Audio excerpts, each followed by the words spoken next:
I'm looking for a doing man. A faded blue jeans, dirty sneakers, grease-smeared hands man. A paint a room, build a bookcase, fix a leaky faucet man. Instead of candy, bring a wrench and tighten a nut man. Replace some flowers, bring a hammer and put up a shelf man. I get enough of the other kind to get in my head, get in my bed man. It's my house, not me, that needs fixing. I hate old people. She shouted at me. She didn't mean me. She meant her customer, who was her inferior. If she's so superior, why doesn't she know what to do? The smarty pants, who fancies herself as one of Darwin's evolved species, spends most of the day with her cell phone glued to her ear. Her survival dependent on a voice at the other end, or a text, computer, or iPad. Is she mad? She has been sucked into the technological vortex of complex gizmos that will get her into spiraling debt, not realizing she is a bigot. She perpetuates prejudice that, if she's lucky enough not to die young, will one day come back to bite her in the ass. Butter, butter, butter, I float on your pancakes. I flavor your toast. And butter, my mother was an udder. They squeezed me out with a grunt and a squirt, big metal hands pulling teeth till she groaned, and there were no grounds for resistance. My life churned in a blender that bent my froth till they stole all my skinny.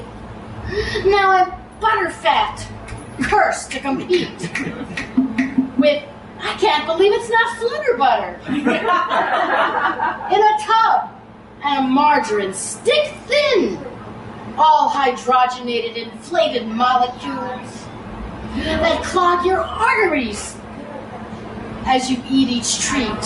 Fry each fish in bubbles till you're rubble, almost.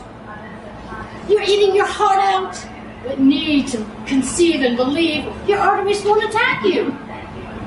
When they plaque with margarine, narrow, confound blood flow, heading to your heart, sending you to a quick coffin. Butter loves your hips, your lips, and everything between. Taste, man, so fine and creamy, sliding through those arteries. Happy arteries, happy taste buds, butter love. The tears didn't appear right away. They chose the most inopportune time to show themselves.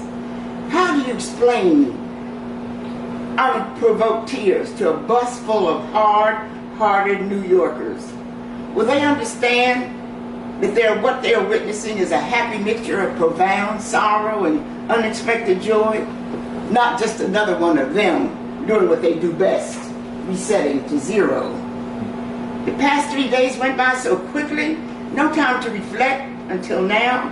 In the midst of crowded confusion and insensitive strangers, her tears welled, overflowed, and spilled uninhibited down chocolate cheeks aglow with fresh memories of long overdue, unfulfilling love. Life requires so many changes. Pain for new life, heartaches for compassion, sorrow for comfort. In order to exhale, you must first inhale. Now, grief for happiness. Death stepped by and took the life of a long friend, and old love had been rekindled. Guilt came also. Why did one friend have to die so the two others could meet again? The answer came at dinner after the rituals. Candlelit restaurant, sexy jazz music, mellow wine, deep conversation. Without warning, tears trickled down his cheeks, unrestrained, unashamedly expressing his sorrow for the loss of his best friend. She comforted his sobs, soothing, encouraging words and soft, discreet caresses, gentle kisses, on his tear-stained cheek. Her love reached into his heart, felt his sorrow, and tenderly eased his pain. All guilt was washed away as love was reborn. It was fall, and God was staging his annual oil painting act. Reds, golds, oranges, yellows, symphonic harmonies, strikingly beautiful in their prelude to death. A reminder to live our lives in reflection of the message in the beauty of death. 7 numbers written in purple ink stared back at him from the palm of his hand. How he hated purple ink.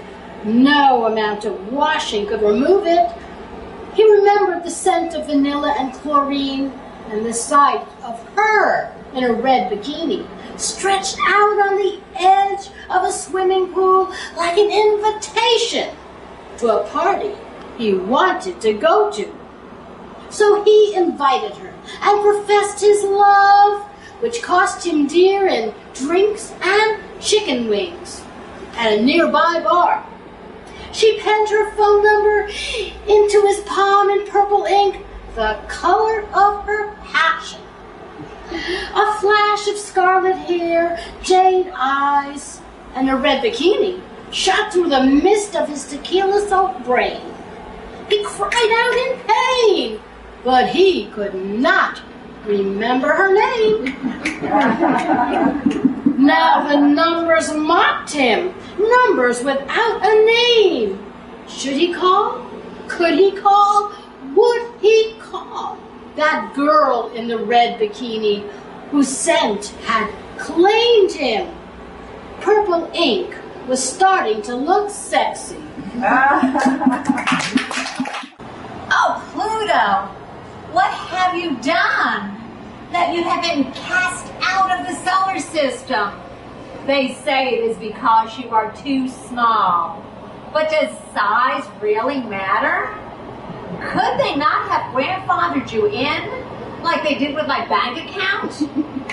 And yet, you are so much bigger than my bank account, especially now in this economy. Now, when we say the names of the planets in the order from the sun, we end with Saturn, Uranus, Neptune, and I'm left hanging, waiting for the other shoe to drop. Do you not care, Pluto? Awake, arise, do something, Pluto. Why do you remain silent?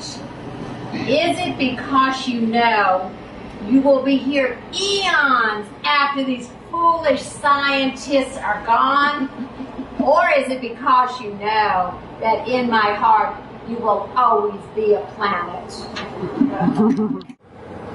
The artist's paint on her brush has run dry. She attempts to split, splat, pitter, patter, but it's as if translucent water could appear. Strange. She is sentenced to a white blank wall in her mind. Whether it's indefinitely or a day, it's quite hard to free the psyche when shackled to this penitentiary. Making acrylics join hands to mix and match is no longer the correct form of motivation.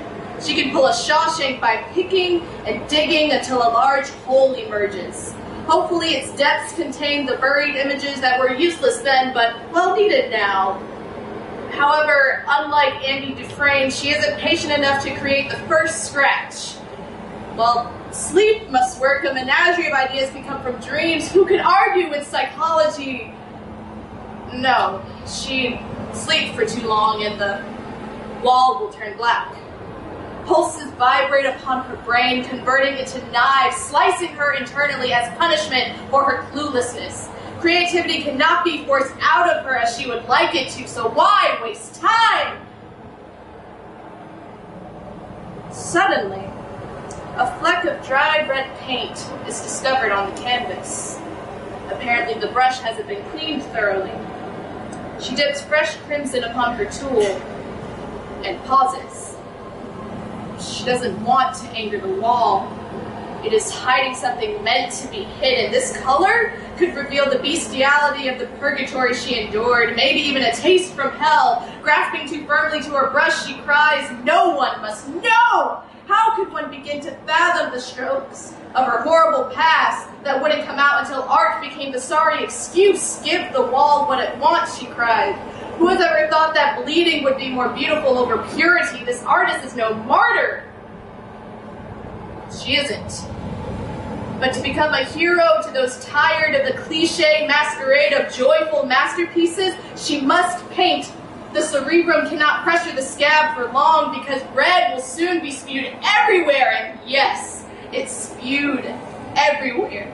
It's as if Picasso and Munch were heavy lovers in another life. Imperfection and turmoil are fully portrayed to such a great capacity that steady strokes for relaxation become utter crap.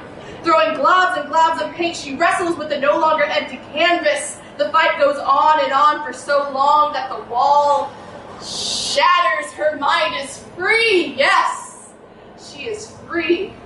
Holding her masterwork to the light, she screams in victory, relinquishing her sheltered demons back to where they belong at last. The artist has returned. Thank you. With an agonizing push, we are born. And within seconds, minutes, hours, days, weeks, months, or years, we die. In between, God affords us many opportunities to experience new life in little slices. It's learning how to talk, walk, and think. It's learning when to talk, walk, and think. It's keeping your mind and your heart on whatever is true, honest, pure, sweet, lovely, virtuous, excellent, and praiseworthy. Life is hard, and during one of his lighter moments, God created old age. And I'm on my way to court. For what you say? For justice. For just us old folks. Were these supposed to be the golden years? Were these supposed to be the freedom years? These supposed to be the non-working years? And sure enough, there's a lot of things that stop working. Your knees, your back, your legs, your mind. Now you can't control the sagging skin, the liver spots, and the wrinkles. And don't hate me because I occasionally step back into the world of used to be. If one of us suffers loss of memory, we will be sure to remind you who we are. Getting old is warfare. It's not for the faint of heart. A daily battle just to keep things working. I keep a sign at the front door that says, don't forget your glasses, your hearing aids, your dentures, your cell phone, your keys. Pardon me. I need to stop right here and write some eviction notices to the non-rent paying residents of my aging body. Arthritis, allergies, diabetes, Alzheimer's, cataracts, sciatica. Sorry, y'all have been given duly notice. Y'all have got to vacate the premises. Believe me, folks, old age is not for sissies.